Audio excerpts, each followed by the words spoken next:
Moi, quand j'ai commencé mes études universitaires, l'une des problèmes auxquels j'ai fait face, c'est de gérer le nombre de cours que j'ai à étudier. D'un côté, parce que ce n'est pas que ça.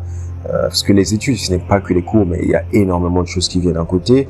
Tu as les cours d'un côté, tu as ensuite, en dehors des cours, tu as la cuisine, tu dois préparer à manger, tu as ça que tu dois gérer, tu dois nettoyer ton appartement, il y a énormément de choses que tu dois gérer en dehors du cours. Et quand j'ai commencé mes études universitaires, j'étais submergé par tout ça, je ne voyais pas où je pouvais me mettre la tête.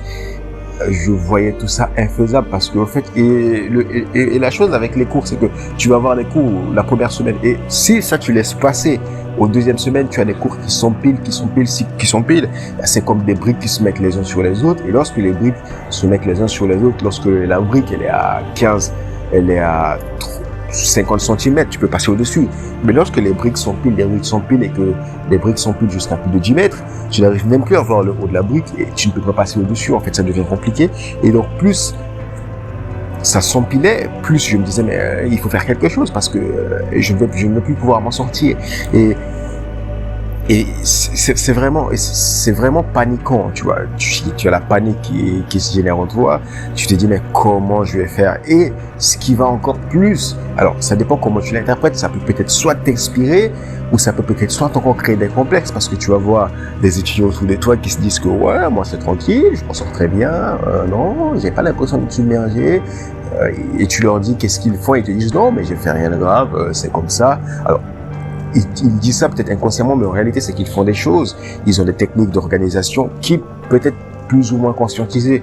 Parce que des fois, tu t'organises bien, mais tu t'en rends pas compte. Tu te dis pas, non, c'est parce que je m'organise bien, mais tu fais ta vie comme ça, mais tu es simplement très bien organisé que tu te rends pas compte.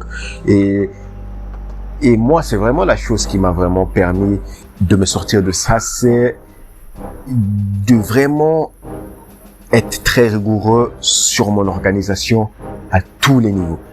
Être vraiment rigoureux sur toute mon organisation à tous les niveaux. C'est-à-dire m'organiser sur tous les plans. M'organiser sur le long terme, m'organiser sur le moyen terme, mais aussi m'organiser sur le court terme. M'organiser déjà sur l'année, organiser mon année, planifier mon année. Après, les mois, après les journées. C'est ce qui va vraiment te permettre de ne pas être à la veille de l'examen et te dire waouh, j'ai tout ça à réviser. J'ai tout ça à réviser. C'est le problème de la plupart des étudiants et ils se retrouvent à la veille d'un examen et ils se disent comment je vais faire pour réviser tout ça? Et pourquoi? Parce que tu es très mal organisé. Si t'es déjà arrivé d'être à la veille d'un examen et de te retrouver avec une tonne de cours à lire, à comprendre, à utiliser pour préparer tes examens. Si ça t'est déjà arrivé, ça veut dire que tu es très mal organisé et que c'est l'heure de vraiment être rigoureux sur ton organisation.